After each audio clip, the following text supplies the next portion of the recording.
प्रभु यीशु। आमीन। हालेलुया।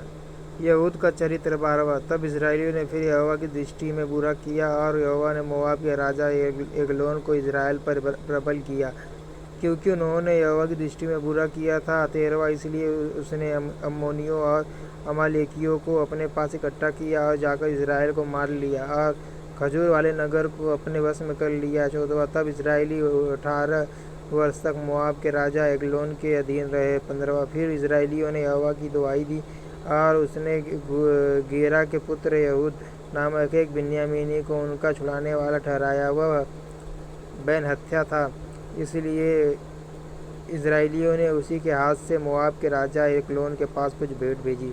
16वां। यहूद के हाथ भर लंबी एक 2 धारी तलवार बनवाई थी और उसको अपने वस्त्र के नीचे दाहिनी आंख पर लटका दिया।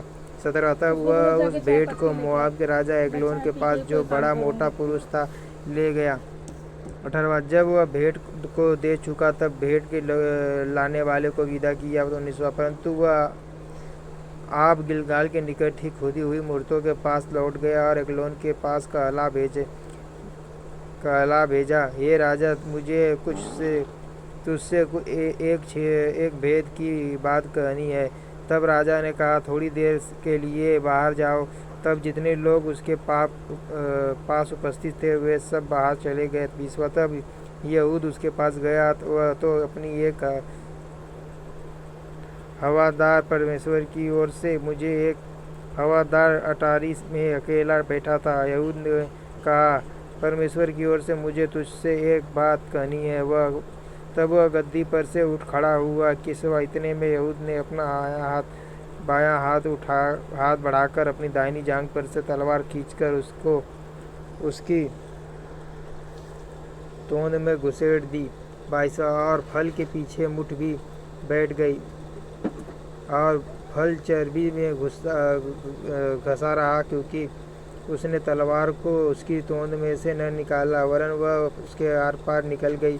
23वां। तब यहूद सज्जे से निकलकर बाहर गया और अटारी के किवाड़ खींचकर उसको बंद करके ताला लगा दिया। 24वां। उसके निकल कर जाते ही राजा के 10 आए तो क्या देखते हैं कि अटारी के किवाड़ों में ताला लगा है। इस कारण वे बोले, निश्चय वह हवादार कोठरी में लघु शंका करता होगा। 25वां। वे बाट जोते जोते थक गए। तब यह देखकर कि वह अटारी के किवाड़ नहीं खोलता, उन्होंने कुंजी लेकर किवाड़ खोले तो क्या देखा कि उनका स्वामी भूमि पर मरा पड़ा है। 26वां। जब तक वे सोच विचार कर ही रहे थे तब तक यहूद भाग निकला और खुदी हुई मूर्तों की परली ओर होकर सेईर में जाकर शरण ली। 27वां। वहाँ पहुँचकर उसने एप्रैम के पहाड़ी देश में नरसिंगा फूँका। तब इस्राएली उसके संग होकर पहाड़ी देश से उसके पीछे पीछे नीचे गए। 28वां।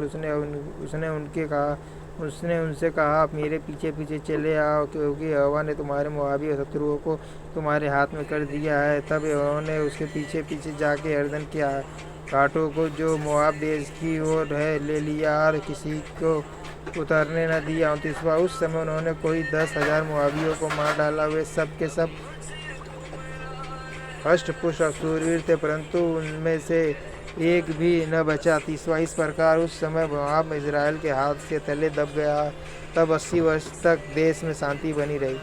जय प्रभु यीशु। आमीन। Hallelujah. Hallelujah. Hallelujah. Hallelujah. Hallelujah. जय प्रभु यीशु। आमीन।